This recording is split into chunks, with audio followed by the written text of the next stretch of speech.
Coucou tout le monde, aujourd'hui on va parler d'un truc qui peut paraître bizarre, la gentillesse. On va parler de la face cachée de la gentillesse. Parce que, croyez-le ou non, être trop gentil, ça peut vous gâcher la vie. Imaginez un mec, on va l'appeler Alex.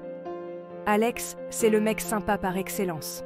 Toujours prêt à rendre service, toujours souriant, toujours à dire oui. Le problème, c'est que les gens, ils en profitent. Au début, c'est des petits trucs, prêter de l'argent, faire des photocopies, finir le travail des autres. Mais petit à petit, ça devient l'enfer. Alex, il se retrouve à bosser comme un fou, à se faire marcher sur les pieds et à rater toutes les occasions de s'amuser parce qu'il est trop occupé à aider les autres. Vous voyez le genre? On a tous un Alex dans notre entourage. Et si vous pensez que j'exagère, attendez de voir la suite. Dans cette vidéo, on va décortiquer ensemble 8 situations où la gentillesse peut vous mener droit dans le mur. Alors, restez bien connectés, abonnez-vous si ce n'est pas déjà fait et activez la cloche pour ne rater aucune vidéo. C'est parti!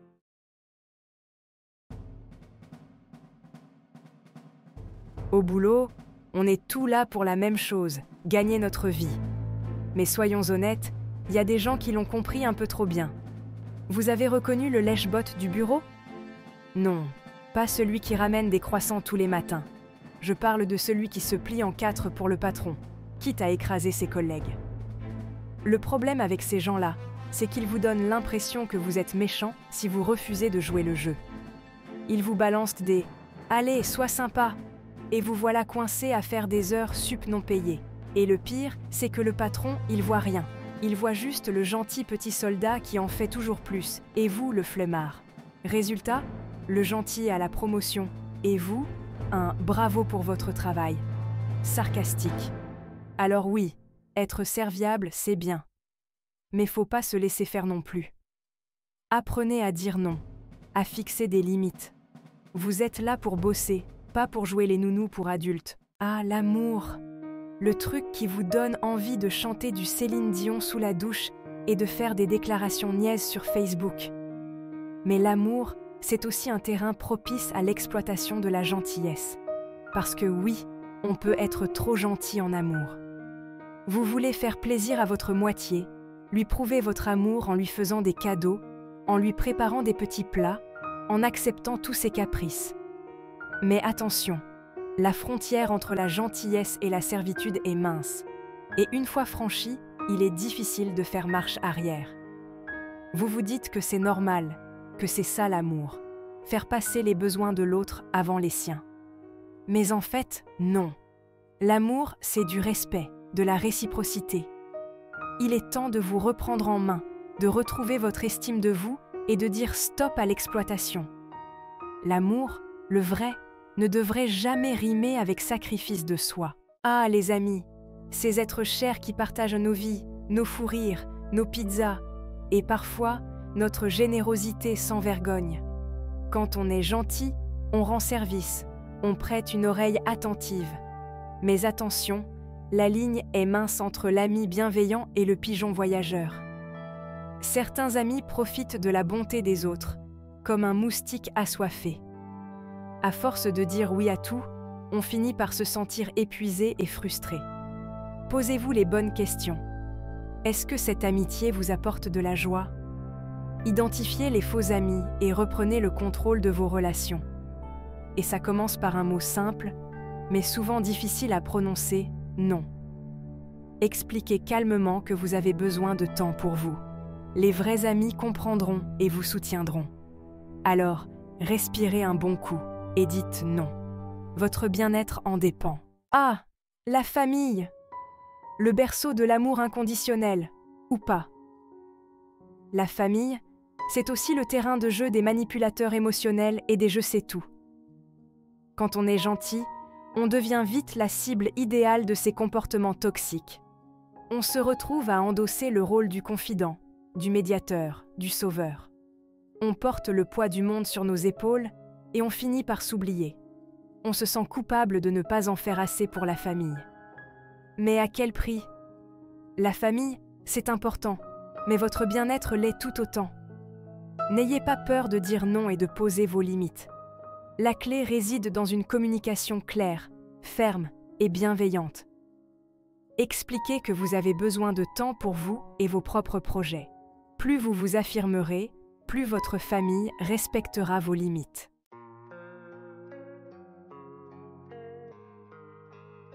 Le monde des affaires, un univers impitoyable où seuls les plus forts survivent. C'est un peu cliché, mais il y a une part de vérité. Et quand on débarque dans cette jungle avec un cœur d'artichaut et une gentillesse débordante, on risque de se faire manger tout cru. Car oui, dans le monde professionnel, la gentillesse peut être perçue comme une faiblesse, une porte ouverte à l'exploitation. On vous prend pour un pigeon, on profite de votre bonne volonté, on vous confie des tâches ingrates que personne ne veut faire, et le tout avec le sourire. Au début, on se dit que c'est normal, qu'on est nouveau, qu'il faut faire ses preuves. Mais à force de dire oui à tout, on finit par se retrouver enseveli sous une montagne de travail, exploité par ses collègues et ses supérieurs, et incapable de dire non de peur de passer pour un incapable ou un feignant.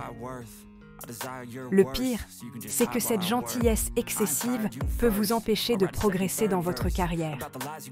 On vous colle une étiquette de gentil, mais pas forcément de compétent, et on vous oublie au moment des promotions et des augmentations. Alors, comment faire pour réussir dans le monde des affaires sans pour autant se transformer en requin sans cœur? La clé, c'est de trouver le juste équilibre entre gentillesse et fermeté. Être gentil, c'est important. Ça permet de créer des liens, de fédérer une équipe, de cultiver une ambiance de travail agréable. Mais attention à ne pas tomber dans l'excès. Apprenez à dire non poliment mais fermement quand on vous demande l'impossible. N'hésitez pas à déléguer, à négocier, à vous faire respecter. N'oubliez pas que vous avez le droit d'avoir des ambitions, de vouloir évoluer dans votre carrière, de viser plus haut. Ne laissez pas votre gentillesse vous freiner dans votre progression. Affirmez vos idées, mettez en avant vos compétences et n'ayez pas peur de briller.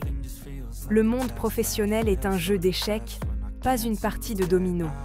Soyez stratégique, anticipez les coups et utilisez votre gentillesse à bon escient. Car oui, la gentillesse peut être une arme redoutable, à condition de savoir s'en servir au bon moment.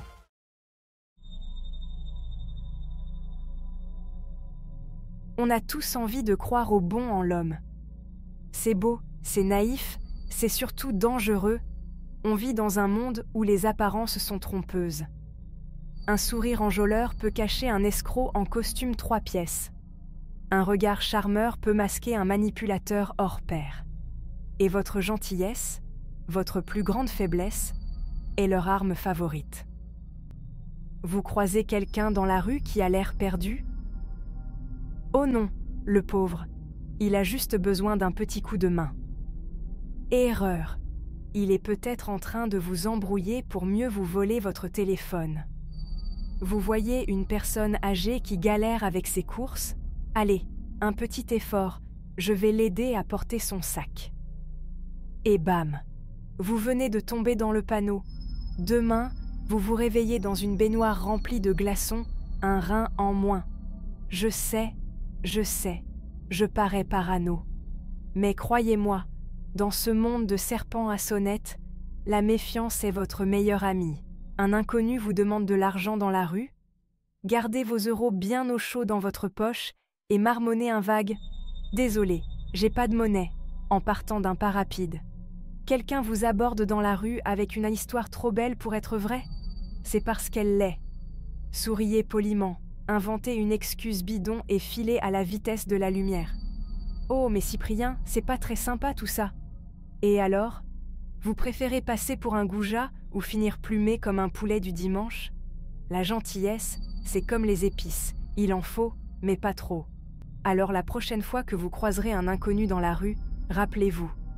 Il vaut mieux être méfiant que déplumé.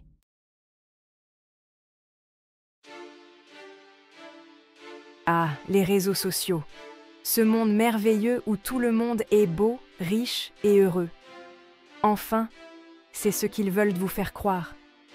Parce que derrière les filtres et les émojis souriants, se cache une réalité bien plus sombre, celle des trolls et des haters. Ces créatures numériques se nourrissent de votre gentillesse, la retournant contre vous comme une arme. Vous laissez un commentaire bienveillant sur une vidéo de chaton? Bam! Un troll débarque en vous traitant de fragile et en vous demandant d'aller toucher de l'herbe. Vous partagez une citation inspirante sur l'amour et la paix? Boum!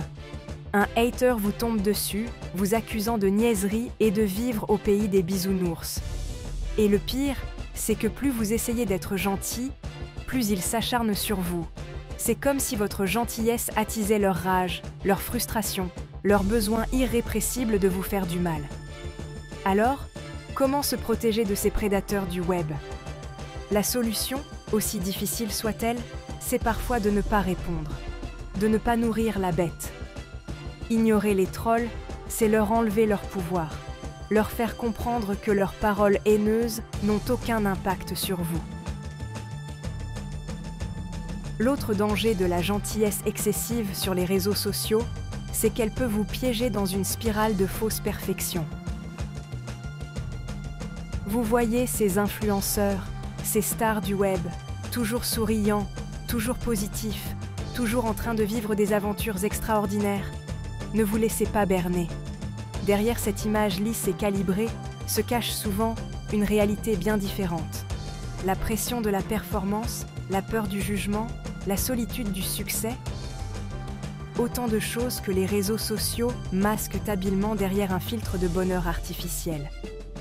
Et plus vous essayez de correspondre à cette image de perfection, plus vous vous éloignez de vous-même.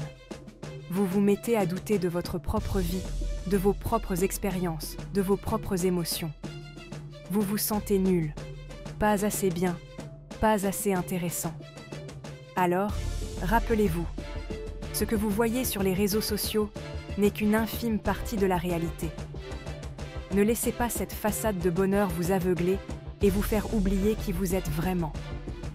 Soyez authentique, soyez vrai, soyez vous-même, même si cela ne correspond pas aux standards de perfection des réseaux sociaux.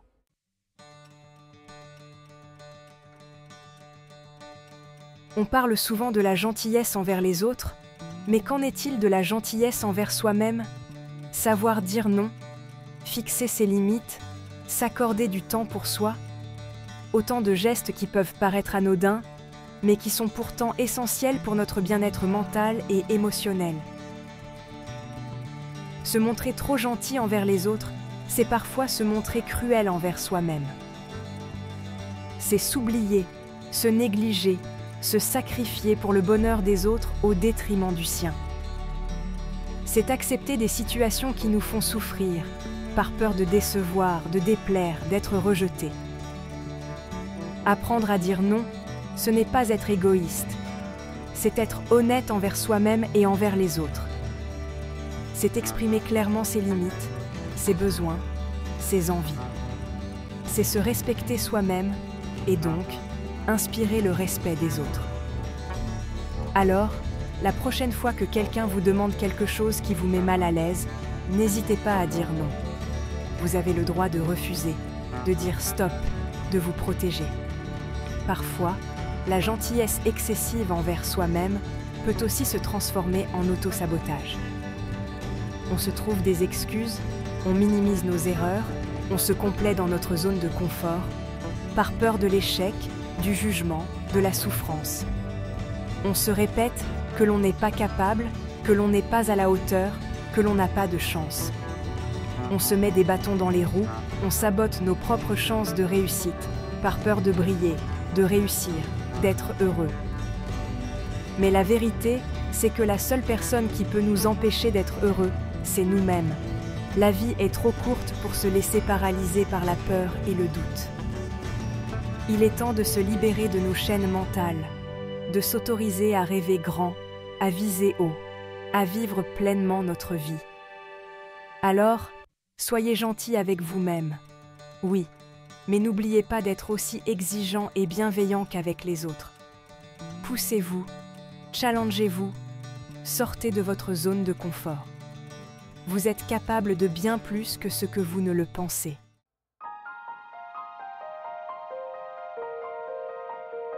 Voilà, j'espère que cette vidéo vous aura éclairé sur les dangers insoupçonnés de la gentillesse excessive. N'oubliez pas que la gentillesse est une qualité, bien sûr, mais comme toute chose, elle doit être dosée avec sagesse. Ne laissez pas les autres abuser de votre gentillesse. Apprenez à dire non, à fixer vos limites, à vous protéger. Et surtout, n'oubliez jamais d'être gentil avec la personne la plus importante de votre vie, vous-même.